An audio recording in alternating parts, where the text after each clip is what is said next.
Dear Harstem, I'm about to show you the best Protoss versus Terran early game I've ever played. I got matched up against a Grandmaster Terran, 500 plus MMR above me, and I played spectacularly against him in the early game. I killed 10 workers with 3 units. 3 units! You have to admit the control was decent enough to find what should be game-ending damage. Unfortunately for me and my Protoss brethren, we have to deal with the likes of these mouth-breathing Terran players and their stim bio. I'll admit, I dropped an extra 2 gates to put maximum pressure on the Terran and the attack failed, so my tech transition would be hampered a bit. However, it's the fact that I did so much damage early and still couldn't close out the game, even when committing extra gates to my attack. Nevertheless, in the mid-game, I tagged 2 Colossus and took a decent fight with him at my 3rd, while hitting his natural with a Zealot runby. By the time I go to him attack him for the final time, I engage his army in a perfect line, allowing for maximum Colossus carnage. But instead, I get run over. Please explain to me how I can use the tools Protoss is given early to get an advantage, and it still makes no difference in the game. Goose. Now, he isn't a fan of the Goose or anything like that. His name is actually just PurpleGoose, a North American player that is in the Master League with 4,300 MMR. And the question is Terran imbalanced or does Goose suck? And we're gonna find out. We're gonna find out here in this game, where we already saw a little bit of chatting. Grats on GM. Thank you, says ZZZ. Well, PurpleGoose probably isn't Grandmaster. It looked like a sad congratulations. You know, it's the jealousy congratulations. It's that type of congratulations you give to your 7-year-old brother when it's his birthday and you're 4 and you want it to be your birthday because you want the gift. You want to blow out the candle and so you get to do a wish. Oh my god. Did you just clear a worker here? With his own worker? That's actually pretty good. That's actually impressive even, I would say. It's a good start. Actually a good start. If you get a kill with a worker, that's always going to be good. Let's take a look at the openers here. This seems like a... I don't know what this is out of the Terran. This looks like a gas first. But then with a late gas and with a fast second depot. This barracks had the timing of a gas first, but he has the gas of a barracks first.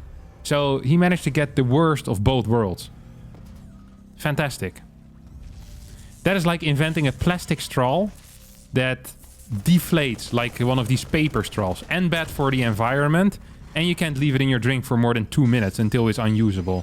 Good job here, Zzz. Nice innovation. But we're not here to criticize the Terran player. We're gonna leave that to the people in the comments. Instead, we're here to criticize the Protoss, and we already have some good material for that. Nexus before core. Build I usually don't mind, but it is a build I mind if your core is even 7 seconds later than it's supposed to be with a Nexus before core. On top of that, second pylon in the main base while playing a Twilight Council. This is one of these moves that looks cool, but is a lot less cool when your opponent attacks you with 2, 4, 6 or 8 Hellions or just any amount of Hellions, because you can't create a wall, and thus Hellions are going to absolutely kill you. This is okay-ish to build a second pylon in the main base if you're opening with a Stargate, because if you're opening Stargate, your opponent plays Hellions, you can use your Phoenixes or your Oracle to deal with the Hellion. But if you're playing Twilight Council, you have to rely on gateway units, and if you can't wall the Hellions out of your natural base or out of your main base, you're usually pretty darn dead. Now, here comes the first adept moving across the map. It's going to kill, well, 1 SCV at least, I guess. Yeah, 1 SCV. And maybe even get a second SCV, or no, it gets put into that command center. There's a big SCV pool. It's a good start. Twilight Council. Late second gate. And now would be the timing for the robotics facility if you would want one. But instead, I guess we're kind of busy microing over here our single adept. 1 kill so far. I think he said something that he got 10 kills with 3 units. So, you know, we're going to fact check that claim, of course. So far, 4 worker kills. Marine gets taken out as well. This is actually pretty decent control and also a decent start. Look at this. Terran just now finishing this natural. Down 10 workers already. Not starting SCV production the moment it's possible because the Terran is a little bit confused as to what is going on. The build order of Protoss is absolute chaos as well here. We'll have to admit that. This Robo got thrown down while there was like 280 gas in the bank. These gateways are way too late. It feels like a little bit of a disjointed build in a way, where I don't quite see the point of all of this, but maybe I'm the idiot here. Like, everything is way too late. Oh my god, this is dead. I can't be serious. How's this bad boy still surviving? Is this an armory? Did he just cancel his armory to pull off an SCV to try and surround the adept? Did not get the adept, and then forgot to start the armory up again. Yes, that is indeed what happened. 2 stalkers now also coming in. 10 worker kills. 9 workers killed by the 3 units. And 1 worker killed by the probe. Oh, might get 1 more? No. This gonna be it? This gonna be it. So 10 workers total. Nah, pretty accurate description in the IODIS form. The follow-up here is going to be a 6 gate. And this was mentioned as well in the form. Now, I would like to talk about the 6 gate. I'm gonna pause for it, okay? Because the 6 gate is not a build. Now, people at home might be wondering, Kevin, why is the 6 gate not a build? Do you not want to all in every now and again? It's like, no, I do want to all in sometimes, but building 6 gates does not actually give you any benefit as opposed to playing with 4 gates. Because the limiting factor when you're playing 4-gate blink is gas. And the more gateways you get early on, the less likely it is you can afford your 3rd gas. Not too sure if that's the case in this particular game. And even if you have these extra gateways, you're not mining enough gas to afford and an observer and continuous stalker production. And if you cancel an observer, your push is a lot worse. So going for 6 gate doesn't make this build more aggressive or more all-in. It actually makes the build less all-in because you have less money and thus can build less stalkers. This is a little bit like buying a taser if your computer doesn't work because you think it requires more power. Even if your computer has a power issue, a taser isn't going to fix it. You probably need to do like the supply. Could do something different with it. I don't know how to make computers. Sometimes I get stuck in one of my own analogies due to my own incompetence when it comes to everything that doesn't have to do with StarCraft 2. It's difficult to be relatable when all you do is sit in a room and play StarCraft 2. It's not an easy task, okay? It's a nice drop. Armory almost done for it. 5 minutes and 42 seconds into the game. Love to see it. Now, I've mentioned this before as well in other videos, but when you're hitting with a 4-gate Blink Stalker, usually you hit it like 5 minutes and 8 seconds with 10, 11 Stalkers. My man PurpleGoose here, with his increased power build, the 6 gateway one, is going to be hitting a full minute later without the Prism here, with no Observer, and pretty much the same amount of Stalker. It could also be because you just lost a Stalker, 2 Stalkers into mines. But let's not mention that for now. We're floating 600 minerals the entire way through, which is, once again, a kind of an impressive feat here. Warp in, maybe? Okay, look! Exactly what I said was going to happen. Despite the fact that this is extremely late, it still holds true. Here you are with your 6 gateways, but you have to build an observer, and now you can't warp in stalkers out of 6 gateways because you only have 200 gas. Fantastic. This is absolutely great. Did you just warp 3 stalkers at home? Oh, to deal with the mine. But why 3? Surely 1 stalker would have been good enough.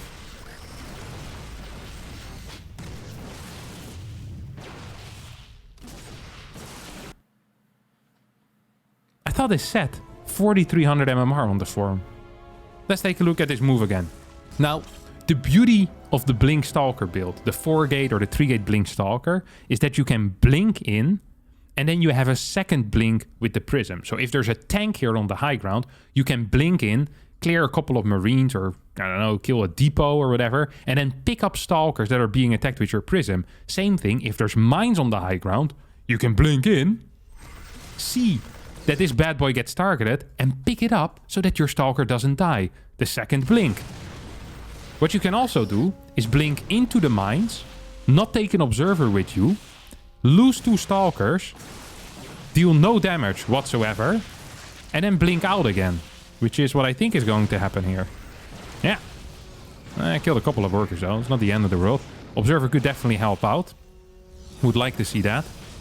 But what you could also do is wait until these mines come back off of cooldown, and then just blink into them again. That would be an even better move. I would not be a fan of that. I repeat, I would not be a fan of that.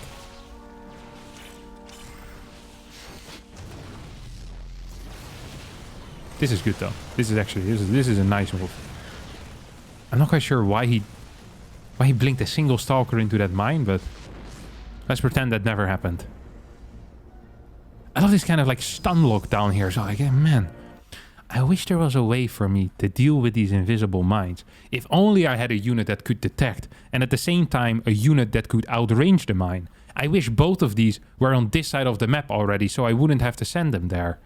Or I could blink in and then pick it up with the prism. There's literally the two ways that I know that you can deal with this problem are both available for PurpleGoose, but PurpleGoose decides, yeah, no, sounds a little bit difficult. Maybe I can blink into a mine into the natural. Poof! Yeah, I definitely could. Ah, very nice. Solid stuff here. Gets the bunker at least. That's nice. Loses 2 stalkers, kills a bunker and a mine. That's usually what we call not a very good trade. Meanwhile, floating 1400 minerals. So we could have thought perhaps in a different universe that PurpleGoose's poor micro is because he was busy macroing at home or doing other intelligent things. But I think this Nexus went down while there were like 1700 minerals in the bank. There's still 1k in the bank as well. He could be triple expanding at this point and there would be no difference in this game whatsoever, except that he would have a better late game, I guess. And he pretty much go into that late game a little bit faster as well. I like this charge. I wouldn't mind seeing 2 forges or 3 forges going down, or 2 forges, a robo bay and a 4th base and a 5th base, pylons all around the map. I mean, we have plenty of cash anyway. This is one of the things I'm not a huge fan of, is blindly warping in 8 stalkers because you're too lazy to send your observer forward, which would show the fact that there's absolutely nothing on the map currently for Z, and all the units are being left at home. Building stalkers at this point is a huge mistake. If you're playing 4-gate Blink, you don't want to continuously build stalkers. You want to continue building stalkers as long as you have potential for damage. The moment you can't deal damage anymore, you don't want to build stalkers anymore because they cost a lot of gas. They delay your future tech because, well, gas reasons. And they usually also delay the increase of your infrastructure. I guess none of these things are really worries for PurpleGoose, as he was floating a solid 1k minerals and about 700 gas. So I guess warping them in wasn't the end of the world. I'm a fan of these triple sentries. That's the one thing I actually do kind of like. Despite all of these failures that PurpleGoose has committed, these crimes against Protoss optimized build orders that PurpleGoose has committed, he's still really far ahead because of his early game. His early game was actually fantastic, and no matter how hard he's trying to throw this game, it just isn't quite working. But here's another attempt. Up 8 workers, double forging right now, teching into something. Probably the worst timing to attack. PurpleGoose decides to move out on the map for another mission. You absolutely love to see it. Now, Combat Shield isn't done for the Terran yet, but this is a pure Stalker army, which doesn't work so well against stimmed units. Guardian Shield doesn't get used. Instead, we get force fields that, well, my 7-year-old dog could do better than this. And my dog has never touched a mouse yet. The worst part of all of this is that this was in full vision. It isn't like PurpleGoose thought that he was going to have a way bigger army than his opponent. No, he completely spotted his opponent's army, the exact state of the game, and decided, you know what, 1-1, not that important. The Colossus that I'm building, probably not in such a hurry to get there either. Let me just throw away a couple of sentries, lose 20 supply for no reason, and then see if I'm still ahead in this game. And this actually is the first time in the game where I'm a little bit worried for PurpleGoose. Yes, he's still extremely far ahead, but his opponent got Infernal Pre-Igniter, so these Hellions are gonna deal more damage. Okay, I also don't really know what this is. The North American ladder has really fallen. Really taken a bit of a nosedive. I've never seen this in my life. Is this guy memeing? Combat Shield has finished up. I would not advise attacking here if you're the Terran player. 4 more sentries. Some nice SimCity as well, making sure to block all your own zealots. Good probe pull away, making sure to keep all of these probes alive. Look at that. Man, it would be awful to keep all those probes mining the moment a massive force invades into the base, wouldn't it? Was this the runby? Let me read that again. In the mid-game, I teched to Colossus and took a decent fight with him at my third, while hitting his natural with a Zealot runby. Well, technically he is hitting his opponent's natural with a Zealot runby, but I'm not quite sure how much damage this dealt. This was what, 3 SCVs that went down here, losing 6 Zealots. I understand that PurpleGoose is not a mathematics major, but even he should be capable of understanding that this isn't a fantastic trade. I like that he put that in there as a brag. It's a weird one. Especially at the same time saying that he took a good fight. I mean, he lost like 8-9 workers here. Supplies remain pretty close. I guess it was a fine fight. It wasn't that bad. I shouldn't be negative all the time. The fight was fine. The Zealot runby was garbage. But just because you did one thing correct doesn't mean you can brag about the others. It's like saying that you've aced your test and you hit a wall. And then when people see you, they see you with a broken arm. It's like, well, that isn't actually something to brag about. You could have just talked about the ace test, because that's what you did. You had a decent fight, okay? Now, that doesn't mean you can walk across the map and win the game, because you're not actually as far ahead anymore as you used to be. Your opponent's gonna get +2. You have 2 Colossi with thermal lance, but there's no ability to quickly reinforce this, as there's no prism. On top of that, this is also a pretty bad angle to engage on. Despite all of that, I still think you should actually just straight up win here. And you actually have, well, you have a prism. Never mind, I take everything back. No, this actually should be a win. Let's take a look at these armies. 22 Marines, 11 Marauders, 3 Colossi, 15 Stalkers, 19 Zealots, 5 Sentries. Guardian Shield and A-move. Guardian Shield and A-move. That's the future here. Maybe a couple of force fields also would be good. Could use the Stalkers to clear the Vikings rather than to move command for a very long time. Okay, there we go. 1, 2, 3.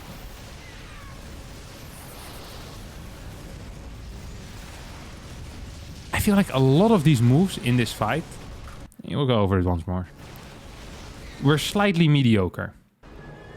So it starts okay with a Guardian Shield. I said Guardian Shield and A-move. So here we go. Guardian Shield, A-move. Now, there is 2 units here in this entire army that can deal with the Colossi. They are already floating above the Stalkers. A quick right click of about 10 Stalkers would clear both of these Vikings in no time, and your Colossi are happily shooting forever. Guardian Shield gets activated. Here we get the first move command. Here we get our second move command, making sure that we lose the maximum amount of damage output that we can lose. We create a larger concave for our opponent by moving into an area that is more easily surrounded. Vikings take out 1 Colossi, then the Vikings get taken out. But at that point, the superior upgrades for the Terran actually do well enough that they win the overall fight. You were down an upgrade during this. You didn't micro at all. Well, you did micro, but everything about it was negative. You didn't focus down the Vikings. And then on top of that, you also move commanded a couple of times, losing you damage output. I actually believe if you would have just pressed Guardian Shield, A-moved, and then done nothing, it would have been that better than what happened just now. Probably would have killed every single SCV. Maybe still would have lost the fight in the end, but I don't actually think so. Once again, just moving down a ramp, making sure your opponent has the maximum concave. This Terran actually is microing quite well. Moving back and forth with the Marauders, having the Vikings in, well, in a position, I guess. Okay, the micro actually also isn't fantastic. That doesn't really matter. And now you're dead. Back to 2 bases. You wish you had a 1200 mineral bank right now, but those days are over. Medevac's completely empty for the Terran. I mean, this game is fairly over. I don't know how to win. I thought I was ahead that whole game. Both of these statements are correct. He doesn't seem to know how to win, and he also probably was ahead the whole game, despite his obvious attempts to sabotage himself. I just don't entirely know what to say to this either. This is someone that got very lucky early in life. This man won the lottery when he was 3. And by the time he was 19, he lost all of his money and started complaining about financial troubles again. That's pretty much what happened in this game. He's playing against someone that is better than him, but was really far behind. And then eventually lost by taking worse fights, having inferior macro, having a worse understanding of what to upgrade, what unit compositions, where to fight. Basically, all decision making. Harassment was better out of the Terran as well, despite him constantly being down in supply. Like, literally everything in this game was worse than your opponent. I understand why you lost. It's because your opponent is 500 MMR above you, and you killed 10 SCV, so you felt like you deserved to win. But that's not really how it works. It's like me starting against Bolt on a racetrack 25 meters ahead. Then when he runs past me, he's like, oh, how did I lose? Well, because Bolt spent his teens and his 20s practicing running, while I spent it pressing hotkeys on my keyboard at a very high pace. It's like, yeah, I'm not that surprised that he managed to beat me. And you shouldn't be so surprised either. Everything about your game was just off. This had nothing to do with Terran being imbalanced or Terran being difficult to kill. I agree that often it's frustrating. If you get a lead against Terran, it's hard to kill them, but you didn't do any of the correct moves. You didn't try to send in a prism. You didn't try to extend your lead or get a better composition by maybe adding disruptors in or even adding archons in. Note, there were no ghosts in your opponent's army. You've created what? You created 12 sentries this game with 3 still alive. You've invested 1,500 gas in sentries. In my average PvT game, I invest about 100 or 200 gas in sentries. I try to keep them alive, and I'll rebuild one maybe in some situations just for a Guardian shield. But most of my gas is otherwise going into either tech, upgrades, or, well, just better units, disruptors for all I care, or archons. Like, the sentry is not a good late game unit. You spent your entire game building mediocre units, taking bad fights with bad upgrades, and then you get your butt handed to you and you complain. That's not cool, my friend. You suck. Terran's not imbalanced. I'm sorry. That's the way it is. All right. That's going to be it for me today. Thanks all so much for watching. I hope you did enjoy this episode of Is It IMBA or Do I Suck? If you did, don't forget to hit the like button. Subscribe to the channel, and I'll see all of you next time for a new video. Be sure to leave down in the comments what you thought of this game, what you believe the Terran player, or sorry, the Protoss player could have done better, and I'll be curious to read it. Thanks so much for watching, and bye-bye.